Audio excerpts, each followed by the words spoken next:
Welcome back to HTP Podcast, where we go beyond just strokes and strategy. Our mission here is to change the culture of tennis, having one conversation at a time through a more positive and holistic approach. And if you guys can do me a big favor and subscribe, like, and share, that would be awesome. And today on the pod, we have Val. And Val, really cool. I got to meet you through Serve the Future. You're one of the board members there too, and you have done amazing things for that nonprofit. That is just, me being able to be a part of and seeing all the stuff that you do is just really inspiring, honestly. And how much you have helped these kids is amazing. But even going deeper, like you have such an amazing story with tennis, and I really want you to share that of like where tennis started for you. Yeah. Well, thank you. That was such a nice introduction. I started playing tennis. I was probably around 10 years old. My mom played in high school, and we grew up like on the small farm outside of Phoenix. And my parents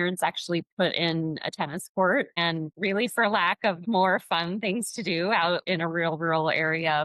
My sister, who's 2 years older than I am, we played a lot. Just kind of started off just going out back and hitting around. Like, no, we didn't really get like any real instruction until I think I was in 8th grade when I started taking lessons. But yeah, I on one end of our court was a hitting wall, and I spent a lot of time on the hitting wall. My sister was a lot more popular than I was. I was best friends with the hitting wall, which really, as now, it's paid off. I feel like all those hours added up. But we ended up playing tennis in high school together. We played a lot of doubles together. We were only a year apart in school. We both played at Glendale Community College, which was really fun. And then we both ended up finishing our degrees at ASU. That's kind of how it all started. I would say like the best instruction I've ever had really is as an adult, once I was able to afford to pay for it. So Yeah. I feel like I'm a much better player now than I ever was in school. Maybe like just a younger, more agile body. But after college, I worked at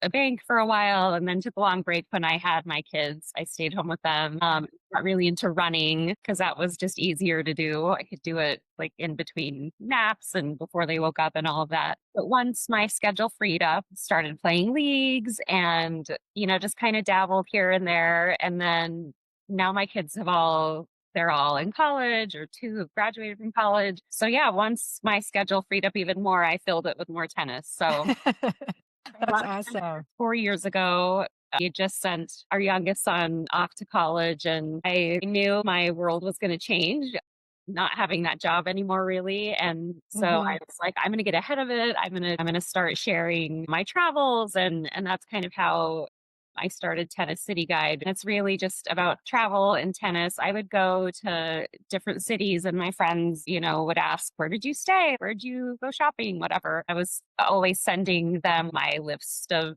places on maps and stuff. So I dove really deep into that, and I've had so much fun. I've met a lot of really great people in the tennis industry, have been to a lot of really great events and tournaments. It's been a really fun experience. And then you mentioned Serve the Future. I met Leslie, who started Serve the Future, and I played against her in Interclub. Okay. Just so nice. And that's kind of how I first met her. But then I listened to an interview with her where she talked about her story and her family and spending time growing up in Rwanda. I was just really inspired by what she was doing. Yeah. Again, like this transition from being a stay-at-home mom to I had time, and I really missed being able to spend time with kids and help them build confidence. I think I really just enjoy that. Like it just makes me feel so good to like, I feel like kids are so hard on themselves, especially these days, because there's so Yeah. much to compare yourself to. I mean, like we have the luxury of not always seeing what everyone else is doing. It worked out in my phase of life, and I reached out to Leslie and said, I really want to get involved. I had met one of her players at a movie premiere event, and we were just chatting, and he's like, oh, I live in Levine. And I was like, I grew up in Levine. And he was playing tennis at GCC, and oh my gosh, so did I. And I feel like I have a lot in common with a lot of the kids in the program. Yeah. Mexican, like there's a big Hispanic, population in the Serve the future kids. And I just really loved that. And like you said, I love spending time on the court with them. They're so smart and so dedicated. And yeah, I think really just wanted to share with them how much all of this is for them. And I remember I played my first tournament when I was in eighth grade, and I don't even know how I did it. Like there was no internet. Like I must have called want to do this tournament. And my Yeah. parents were like, they were so nice and took me to this tournament. And it was at the Biltmore, which is this very fancy area, this really beautiful resort, and just felt so foreign to me. I just felt like I didn't belong there. I was like, I didn't feel like I had like the right kit, or like, I don't know. It made me feel so uncomfortable. And sadly, Yeah. I never played another tournament again. I was just like, Wow. but that's what I didn't want for these kids. Like like these spaces, and that's what Leslie said a lot of times they're intimidated about the whole tournament scene. Like you Yeah. with anything, like you have to have like the right bag and the right racket and the right, everything. And it's all very intimidating. Yeah. Feel like if you're good enough and you work hard enough, like you're allowed to be there. Absolutely. And that's something I learned as an adult, but I feel like kids right now, they're just so much more resilient. And I'm just always so impressed when I spend time with them. I do play a lot of tennis. Yeah. Most recently, I've never been a captain for as long as I've been playing tennis.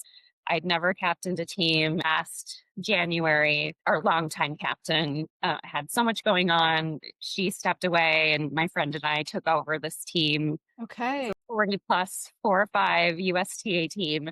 Yeah. And we were like, we want to go to sectionals. Like that was our whole goal. And we put together this great group of girls, super talented tennis players. And we made it to sectionals. We were super proud of That's ourselves. awesome. And then we won sectionals, and we were just like, oh my Congrats. gosh. So we won, Yeah. and then we headed to nationals. And so we just played nationals How um, cool. in October here in San Diego. It was so fun. There's USTA has 17 sections throughout the country.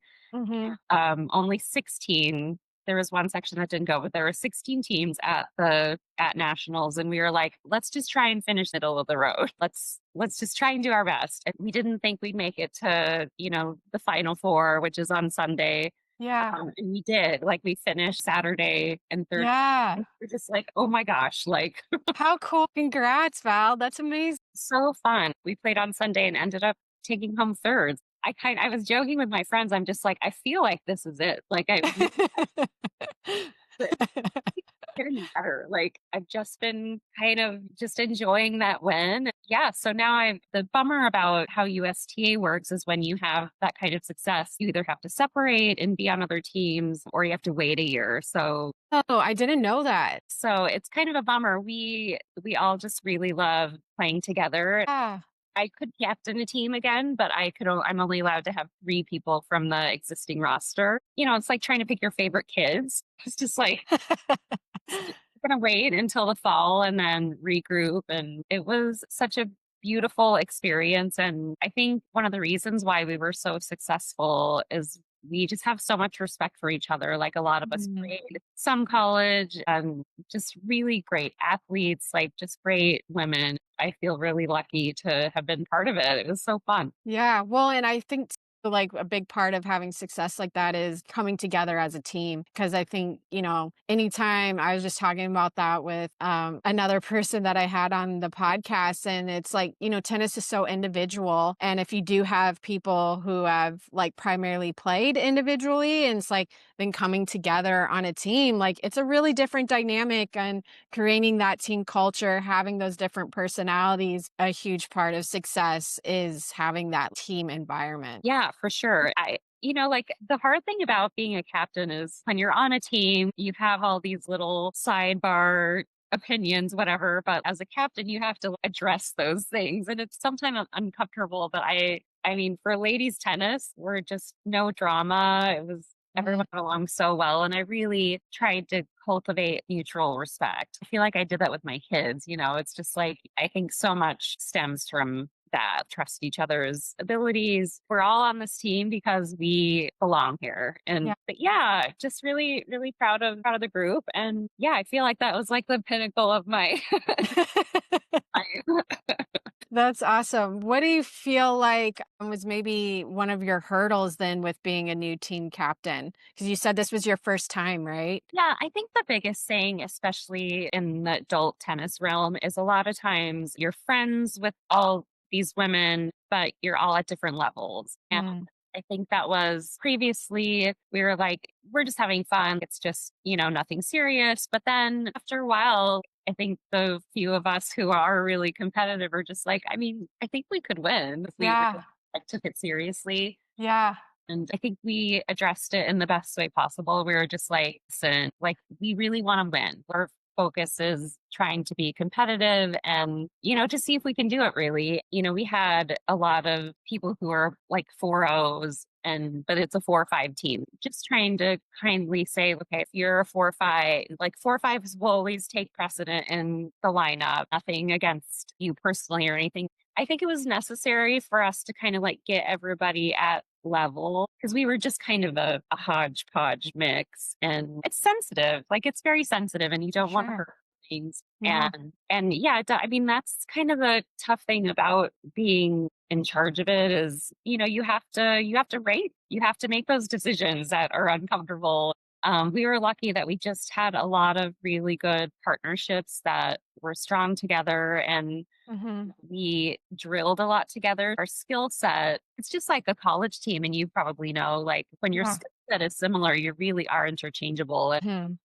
Because it is hard when half of us are working on something and then you have to play with someone who who hasn't been there. It's hard to get on the same page. And For sure. like that communication on the court is it's like anything. Like we did a really good job prepping and I'm just really proud. We had a great coach. His name's Will Leeson at the DC Ranch Village and he played at Nebraska, just a super talented guy. And he really helped us prepare. And I mean, it's no different than spending time with the kids that serve the future. Women are the same, especially middle-aged women. Nobody's like, oh my gosh, I love being a middle-aged woman. I mean, I'm nobody that I've met, but it's so fun to just see these women feel so good, like feel so good about themselves. And like everyone has their own things they're going through off the court. I really just wanted this time on the court to be a space where you feel amazing. You're a great tennis player. You're a good partner. I Yeah. just love building them up because I just feel like no one gives themselves enough credit. True. Yeah, these women are just beautiful people and I try to tell them that all the time. That's awesome. I love that, Val. That's really beautiful to hear. And I mean, most of the time you hear when it comes to league matches, like all the drama that happens. So it's really nice to hear that, you have a team that really sounds like synergistic and everyone coming together and, really there for tennis. And one other thing I wanted to just ask and share with the audience is your Instagram. You have some really cool places that you go to. If you guys are interested in, seeing some of the tennis places, because you go all around the world. Do you want to just share a little more into that and then we can close up? Yeah, yeah. When I started Tennis City Guide, I was really, really in an effort to stay busy. I was like, I'm gonna go to like some new tournaments. I'd been to the French Open and I'd been to the US Open. The Indian Wells tournament is a short drive for those of us in Arizona. Yeah. But I just started sort of documenting what it's like to go to the Miami Open. At the beginning of the year, I'd sit down and like look at the WTA and ATP schedules and say like, where would I like to go? Like, and that's really the fun thing about the tour goes to some really fun places. Mhm. And I really like the smaller tournaments. Of course, the Grand Slams are so fun and very special. But of everywhere I've been, I really like the smaller tournaments. They're much Yeah. more intimate. And I guess as of late, I've really been into Mexico. I love traveling to Mexico, and I feel like it sometimes just gets a bad rap with media headlines and stuff like that, but I love it. It's where my family is from. And was it this year or last year? I think this past year I went to a tournament in Merida, Mexico, which is Yeah. right outside of Cancun, Yep. a smaller tournament. And it's just women too. It was just a WTA tournament. And they're just so fun. Because I know, regardless of where I go, I know I'll enjoy the tennis. And the rest of it is just kind of extra. Charleston was really fun. That's one I went to this past year. I didn't go to the US Open this year. The first time I went to the US Open, it was very manageable, but I feel like it's gotten so popular now. Like Yeah. a lot. Like, sometimes the crowds get me. I can totally understand. I feel like going to some of the smaller tournaments, it's a lot more intimate and you almost get to see the players play a lot more close up at times, which I think is really fun. There is something special about going to those smaller tournaments. Of course, the Grand Slams, everyone wants to perform their best there, but sometimes you'll see like because you're at a smaller tournament and the draw's a little bit different, some other players that you wouldn't typically see, at a Grand Slam. So I think that's also fun too, going to some of those smaller tournaments and the energy is just as much electric, just as it is at the Grand Slams. I can totally understand that. And I've been to Merida.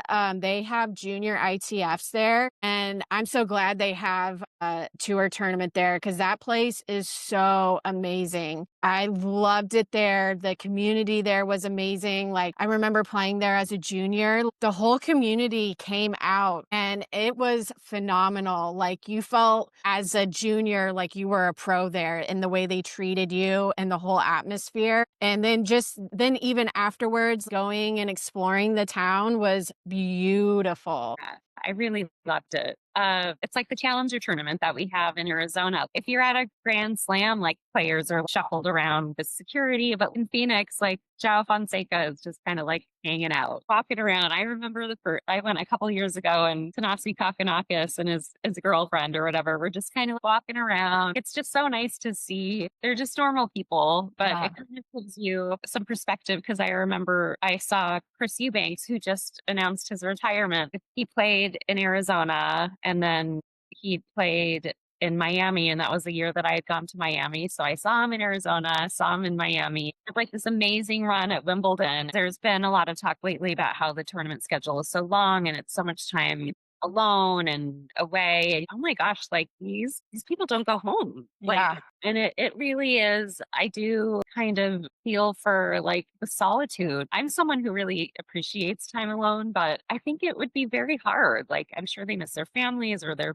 bed but it just kind of gave me some perspective on what a grind it is. And just to try, you play these challenger tournaments to try and do well in qualifying, or just to try and get like a main draw and to watch them. I mean, that's one of the fun things about the US Open.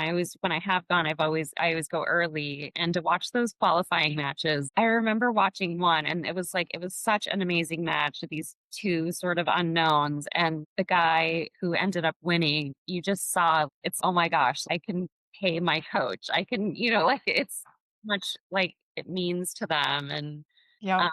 it's really beautiful. I've always loved travel. I did not travel at all as a kid. My parents were not big travelers, but I think it's something that's always been important to me. And I think with my kids, especially, you just learn so much by, going other places and realizing, oh, like everything kind of looks different, but we're all kind of the same. Like people, I think just realizing that we're all really more alike than different, even though Yeah.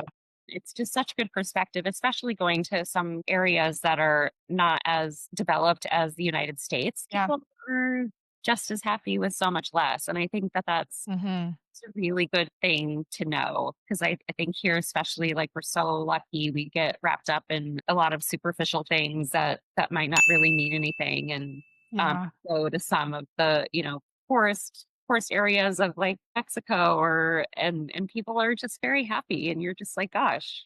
Yeah. Absolutely. But I love travel, and yeah, I try and share. I love art too, so I always try and find like museums. That's kind of like my round when I do kind of plan a trip. Around tennis, I'll try and hit a museum and some good shops, good places to eat, a fun hotel, and then try and package all that. But yeah, it's been a fun project. I love it. Thank you so much, Val. Thanks for coming on. For having me. Absolutely. And if you guys like these tennis tales, please like, share, and subscribe.